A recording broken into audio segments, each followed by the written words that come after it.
Get to the perimeter! Contact front, 50 meters! যদি হঠাৎ এক রাতেই মধ্যপ্রাচ্যের আকাশ আগুনে লাল হয়ে ওঠে, যদি আলোচনার টেবিল ভেঙে সরাসরি যুদ্ধের পথে হাঁটে বিশ্বের সবচেয়ে শক্তিশালী দেশ, তাহলে কি হতে পারে পরবর্তী দৃশ্য? ওয়াশিংটন ডিসিতে এখন ঠিক এমনই এক উত্তেজনাপূর্ণ মুহূর্ত তৈরি হয়েছে। মার্কিন প্রেসিডেন্ট ডোনাল্ড ট্রাম্প আলোচনার জট না খুলতে এক বড় সামরিক পদক্ষেপের দিকেই ঝুঁকছেন।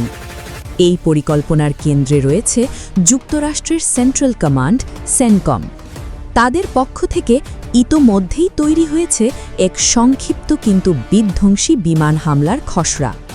টার্গেট ইরানের গুরুত্বপূর্ণ অবকাঠামো।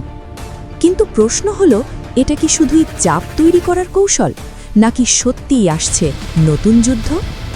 মার্কিন নীতি নির্ধারকদের ধারণা, শক্তিশালী আঘাতের পর ইরান হয়তো নরম হয়ে আলোচনায় ফিরে আসবে, পারমাণবিক ইস্যুতে সমঝোতার পথ খুলবে। কিন্তু ইতিহাস কি এত সহজে বদলায়?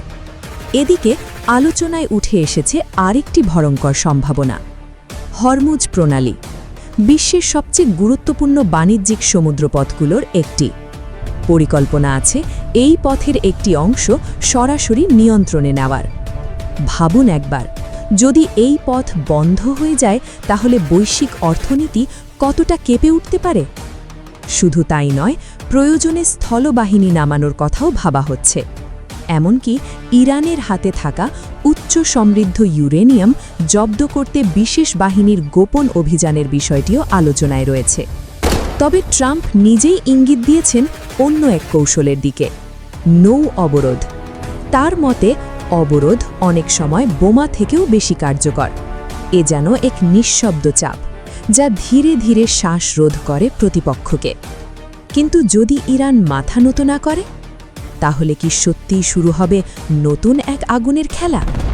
মার্কিন সামরিক বিশ্লেষকরা আশঙ্কা করছেন, পাল্টা জবাব হিসেবে ইরান মধ্যপ্রাচ্যে অবস্থানরত মার্কিন ঘাঁটিগুলোতে হামলা চালাতে পারে। অর্থাৎ পরিস্থিতি যে কোনো সময় পুরো অঞ্চল জুড়ে ছড়িয়ে পড়তে পারে। এর আগেও এমন ঘটেছে। একটি ব্রিফিং, তারপর মাত্র 2 দিনের ব্যবধানে শুরু হয়েছিল বড় হামলা। তাহলে কি এবারও ইতিহাস নিজেকে পুনরাবৃত্তি করতে যাচ্ছে?